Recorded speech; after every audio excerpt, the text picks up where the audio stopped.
يا من له صبري وكل شكايتي وبقربه كم تنجلي أشجاني. إن الحمد لله نحمده تعالى ونستغفره ونتوب إليه ونعوذ بالله من شرور أنفسنا ومن سيئات أعمالنا.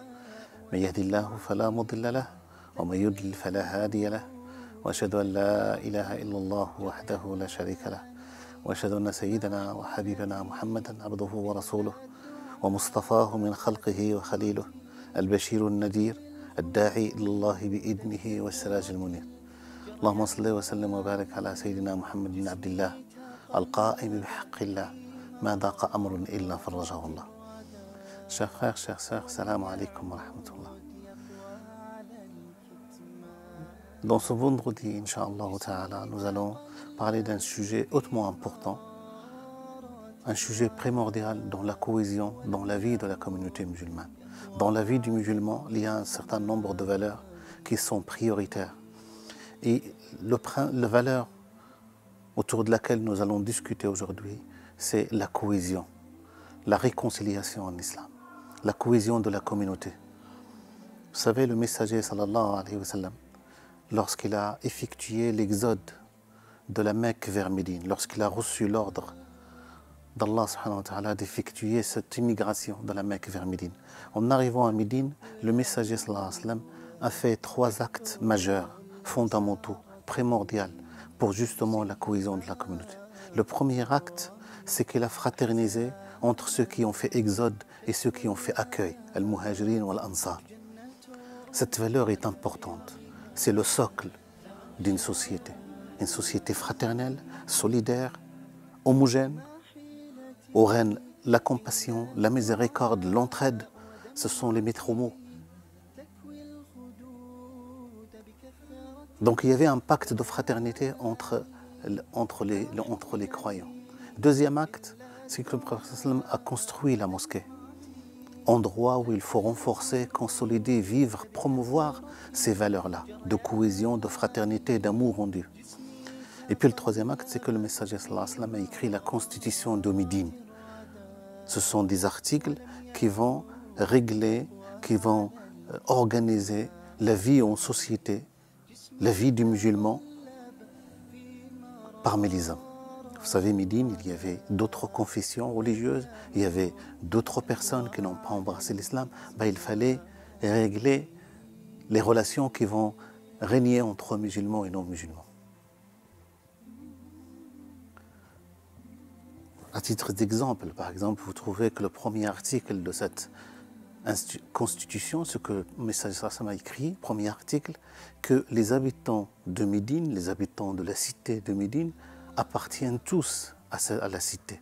Donc ils ont des droits comme ils ont des devoirs. Nous en concluons à partir de là, nous comprenons à partir de cet article, c'est le principe de citoyenneté, que les habitants de Médine sont des citoyens de Médine. Le deuxième article, aux juifs leur religion, aux chrétiens la leur et aux musulmans la leur. Ils se doivent respect mutuel. Nous comprenons à partir de cet article, c'est la liberté de conscience. Notre sujet d'aujourd'hui, mes chers frères et sœurs, c'est justement cette cohésion, cet amour en Dieu, cette réconciliation. Qu'entre personnes aspirant à un meilleur être moral et spirituel, qui ont une centralité sur Dieu, doivent éviter les conflits, les animosités, les rancunes. Parce que le messager sallallahu alayhi wa sallam, il a bâti une société musulmane qui est basée sur l'amour en Dieu, qui n'est pas basée sur la rancune, qui n'est pas basée sur ce qu'on appelle al-karahi, al-baghda. Al-baghda, c'est la haine. C'est la haine, c'est les animosités qui règnent entre eux. Ce n'est pas une société comme ça.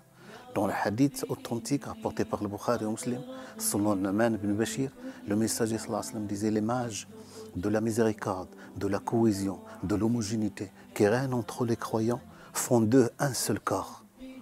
Si l'un de ses membres se trouvait atteint, tout le corps est atteint. C'est important cette image. Aujourd'hui, on en est loin de cette image-là, d'une société modèle. Alors, à titre d'exemple, pour montrer l'importance de la réconciliation.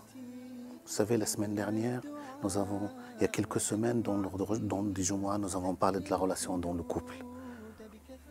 Justement, il faut que le musulman, déjà à partir de son couple, à partir de lui-même, à partir de son couple, commence à se réconcilier, à dépasser l'ego, à dépasser les conflits, justement pour plaire à Allah subhanahu wa ta'ala.